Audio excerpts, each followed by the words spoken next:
Anak-anakku yang terkasih, selamat bertemu kembali berkah dalam. Pada hari ini kita akan belajar tentang nilai-nilai yang diajarkan oleh Yesus yang kedua, yaitu sabda bahagia. Marilah kita hening sejenak untuk mengawali pembelajaran kali ini dengan berdoa.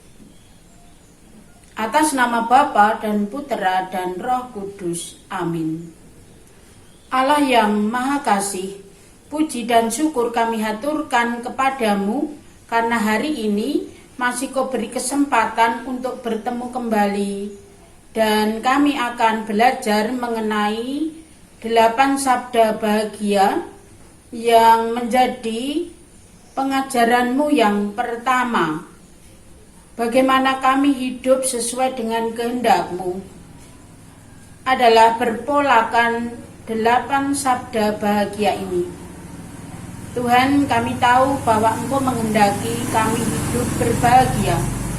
Maka bukalah mata hati dan pikiran kami untuk bisa berproses mendalami, memahami nilai-nilai iman yang akan kami pelajari hari ini.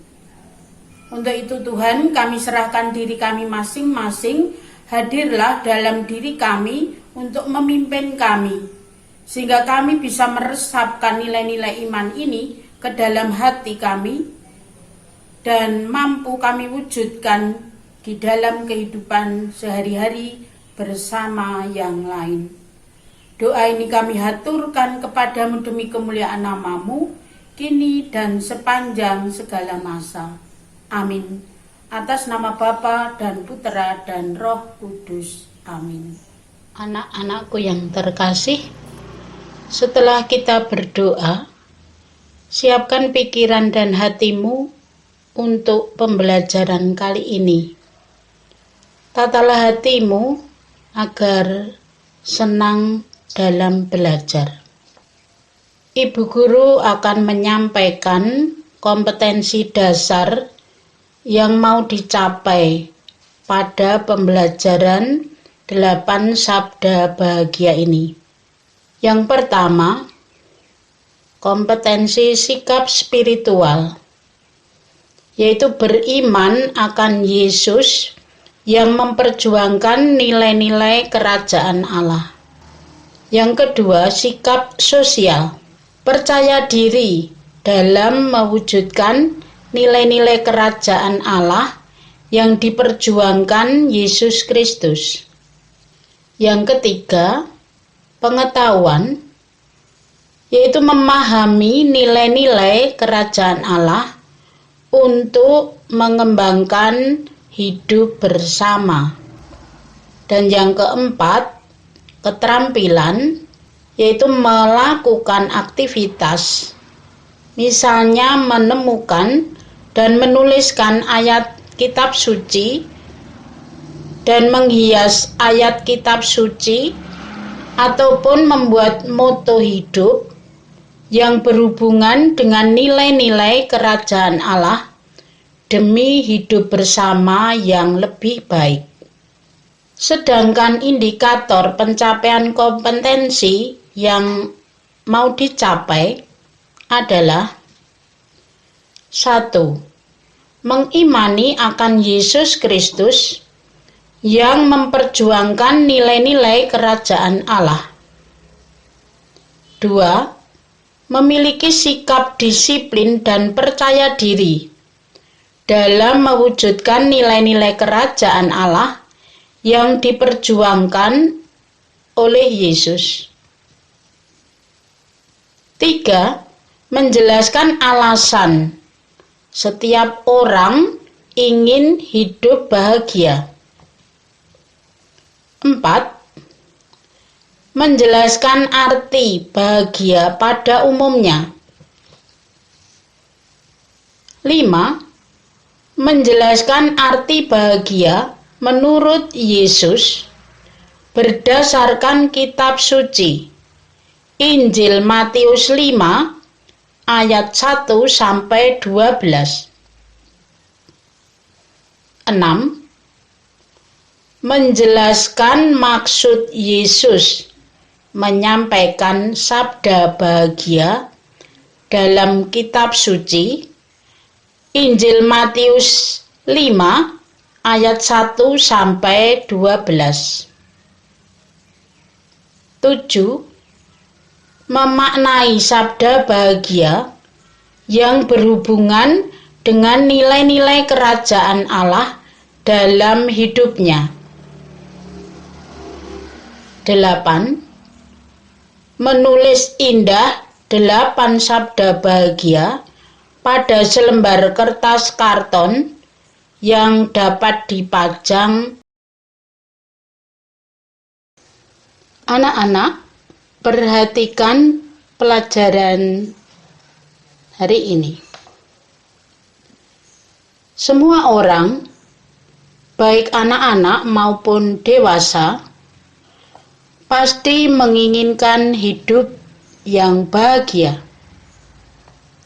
Kebahagiaan diartikan sebagai pemenuhan dari semua keinginan hati kita. Jika kita perhatikan, pemenuhan kebahagiaan itu bergeser terus-menerus. Manusia cenderung menginginkan sesuatu yang lebih. Ingin lebih pandai, lebih sukses, lebih baik, dan lain-lainnya. Walaupun semua orang ingin bahagia, umumnya orang tidak tahu secara persis kehidupan seperti apa yang dapat mengantar kita ke sana. Akibatnya, tiap-tiap orang mengejar hal yang berbeda-beda untuk mencapai kebahagiaan itu. Tuhan Yesus mewartakan kebahagiaan yang tidak hanya bersifat sementara. Ajaran Yesus itu kita kenal dengan 8 sabda bahagia. Untuk memahami ajaran Tuhan ini, marilah kita terlebih dahulu menemukan hal-hal yang membuat orang bahagia. Coba pikirkan sebentar, apa yang membuat kalian berbahagia?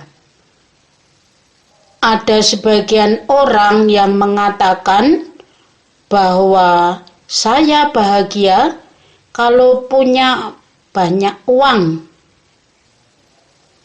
Saya bisa makan yang enak atau punya pasangan yang keren.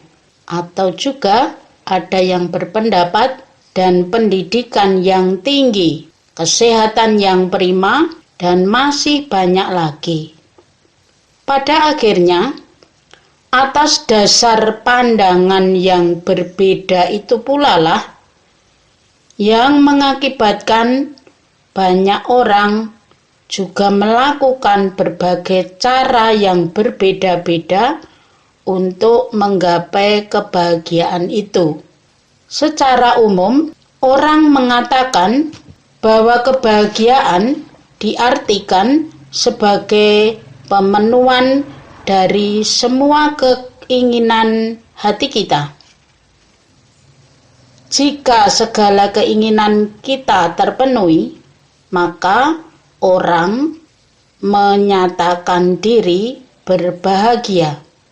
Saya ulang, jika segala keinginan kita terpenuhi, maka orang menyatakan diri berbahagia. Apakah benar seperti itu? Marilah kita buka Injil Matius 5 ayat 1 sampai 12 tentang sabda bahagia. Kamu simak, Yesus melihat orang banyak itu, Naiklah ia ke atas bukit, dan setelah ia duduk, datanglah murid-muridnya kepadanya. Maka Yesus pun mulai berbicara dan mengajar mereka, katanya, "Berbahagialah orang yang miskin di hadapan Allah, karena merekalah yang empunya kerajaan surga. Berbahagialah orang yang berduka cita, karena mereka akan dihibur.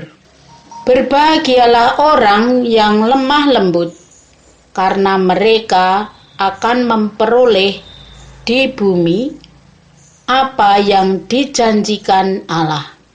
Berbahagialah orang yang lapar dan haus akan kebenaran, karena mereka akan dipuaskan.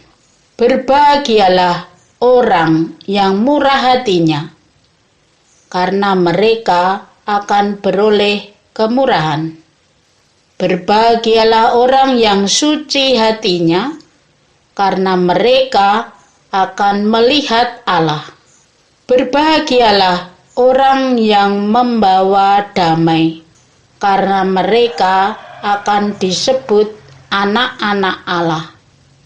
Berbahagialah orang yang dianiaya oleh sebab kebenaran, karena merekalah yang empunya kerajaan surga. Berbahagialah kamu jika karena aku kamu dicela dan dianiaya, dan kepadamu difitnahkan segala yang jahat. Bersukacita dan bergembiralah, karena upahmu besar di surga, sebab demikian juga telah dianiaya nabi-nabi yang sebelum kamu." Anak-anakku yang terkasih, tadi sudah Ibu katakan bahwa sabda bahagia ini adalah khotbah Yesus yang pertama. Marilah kita mendalami ajaran Yesus tersebut dengan beberapa pertanyaan yang bisa digunakan untuk memahami apa yang dikehendaki Allah dalam kehidupan kita melalui sabda bahagia ini. 1. Apa kebahagiaan yang ingin ditawarkan Yesus menurut bacaan kitab suci tersebut? Saya ulang. Apa kebahagiaan yang ingin ditawarkan Yesus menurut bacaan tersebut? Yang kedua, sabda bahagia mengandung aspek iman dan aspek sosial. Mana sajakah yang merupakan aspek iman dari sabda bahagia tersebut? Ketiga, mana yang merupakan aspek sosial sabda bahagia yang diwartakan Yesus? Dan yang keempat, apa tujuan Yesus menyampaikan sabda bahagia itu? Melalui sabda bahagia ini, Yesus bermaksud menyatakan 3 hal, yaitu: pertama, menyiapkan para muridnya untuk menghadapi dunia yang orientasi kehidupannya sangat berlainan dengan kehendak Allah. Yang kedua, sabda bahagia mengandung nilai eskatologis atau akhirat atau akhir zaman sebagai syarat masuk surga. Ketiga, sabda bahagia merupakan hukum baru yang mengatur relasi manusia dengan Tuhan dan sesama yang didasarkan pada kasih.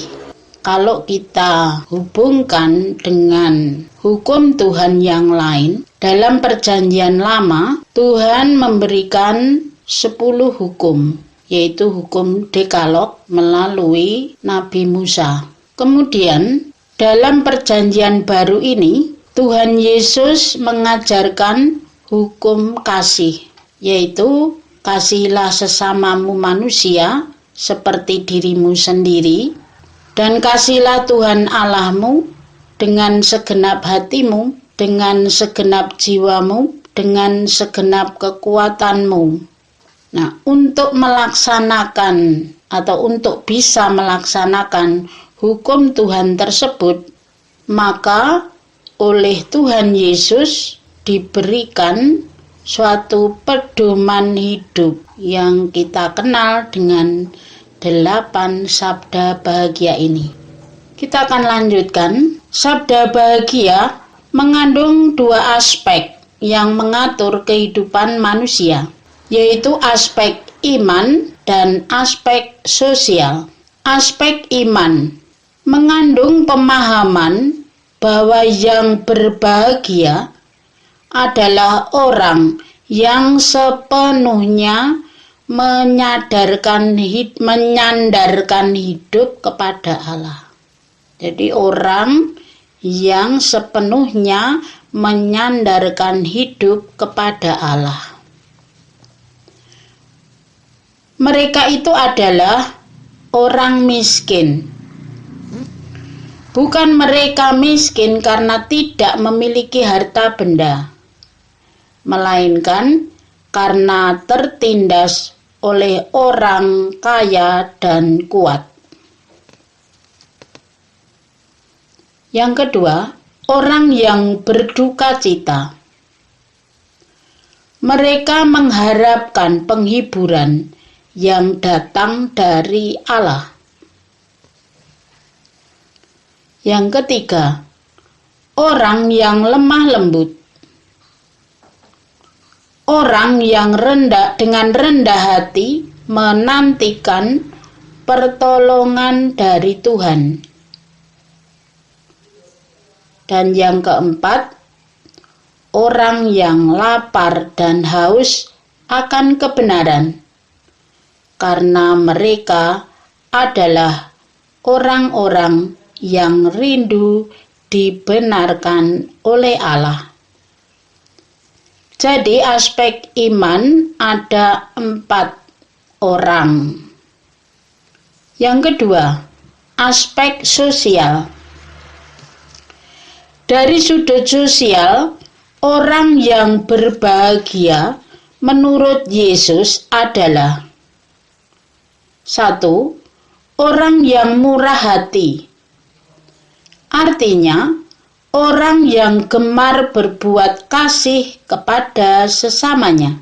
Yang kedua, orang yang suci hatinya. Artinya, orang yang sadar dirinya sebagai warga kerajaan Allah dan siap melakukan kehendaknya. Yang ketiga, orang yang membawa damai, yaitu orang yang menciptakan suasana damai dalam masyarakat. Dan yang keempat, orang yang dianiaya karena kebenaran. Artinya, orang yang berjuang demi tegaknya kebenaran. Jadi aspek iman ada 4 orang, dan aspek sosial juga ada 4 orang yang memiliki kekasan sesuai dengan apa yang dikehendaki Tuhan. Apa sebenarnya maksud sabda bahagia itu? Yang pertama, miskin di hadapan Allah. Maksudnya, bahwa mereka adalah orang yang memiliki sikap percaya secara mutlak dan berserah kepada Allah, dan bukan mengandalkan kekuatan hidup atas kekayaan, kekuasaan, prestis, dan lain sebagainya. Yang kedua, berdukacita. Maksudnya adalah orang yang dalam penderitaannya tetap sabar, tetap setia kepada Allah, dan tidak mudah putus asa. 3. Lemah lembut. Maksudnya, dari orang yang lemah lembut adalah orang yang dengan rendah hati, yang tidak mengumpat dan mengancam orang lain, tidak bereaksi keras bila dihina dan dilukai perasaannya, lapar dan haus akan kebenaran. Yang keempat, maksudnya adalah orang yang lebih mengutamakan kebutuhan rohani demi terwujudnya kerajaan Allah. 5. Murah hati. Maksudnya bahwa orang yang murah hati adalah orang yang mau mengampuni, sebagaimana Allah juga murah hati dan senantiasa mau mengampuni. 6. Suci hatinya. Maksudnya bahwa orang yang suci hatinya adalah orang yang dalam seluruh hidupnya mencintai dan mengabdi dan menyerahkan diri seutuhnya kepada Allah tanpa syarat. 7. Membawa damai.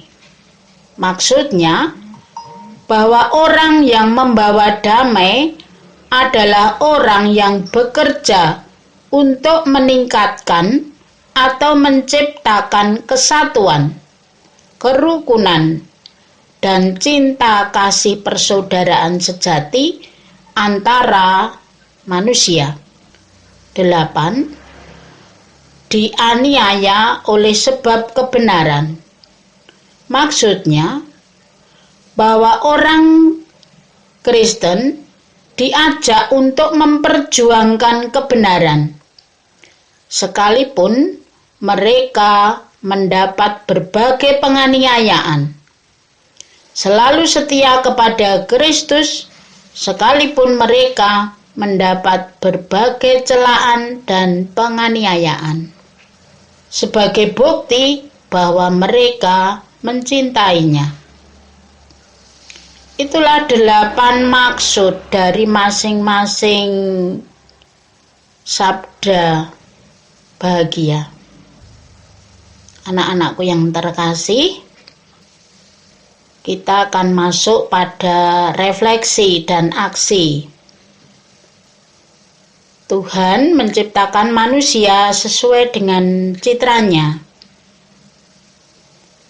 Tuhan menciptakan manusia setelah semua tersedia bagi kehidupan manusia itu sendiri.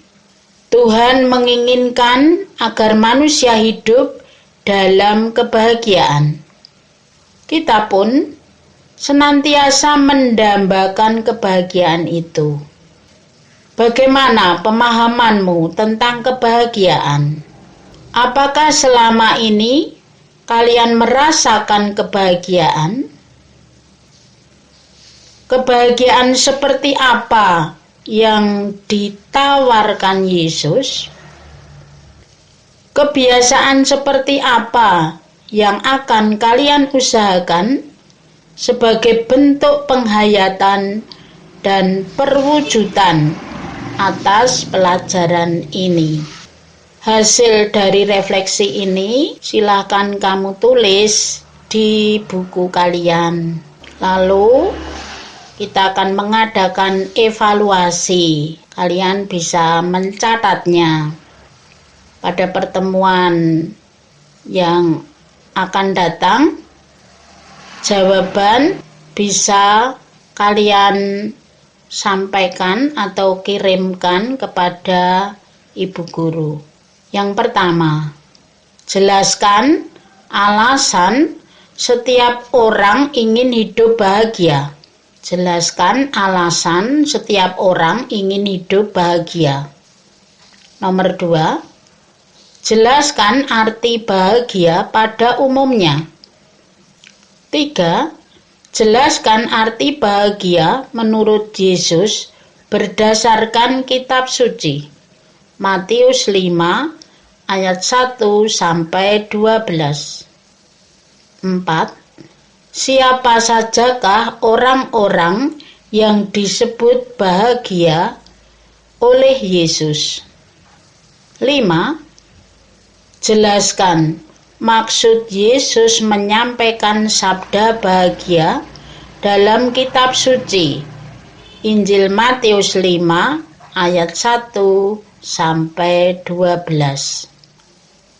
Tugas yang kedua yaitu tuliskan 8 sabda bahagia secara indah dan diberi hiasan.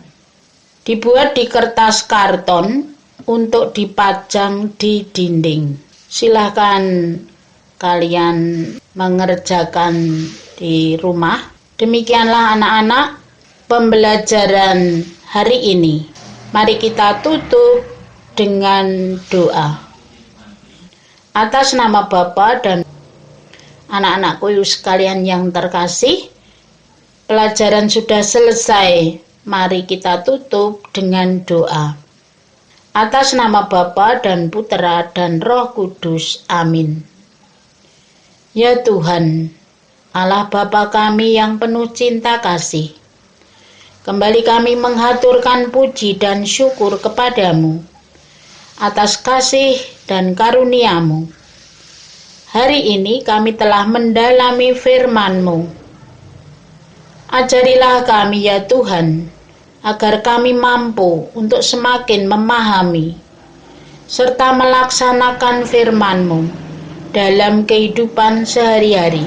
Bantulah kami ya Tuhan, agar firman-Mu benar-benar menjadi pegangan bagi hidup kami.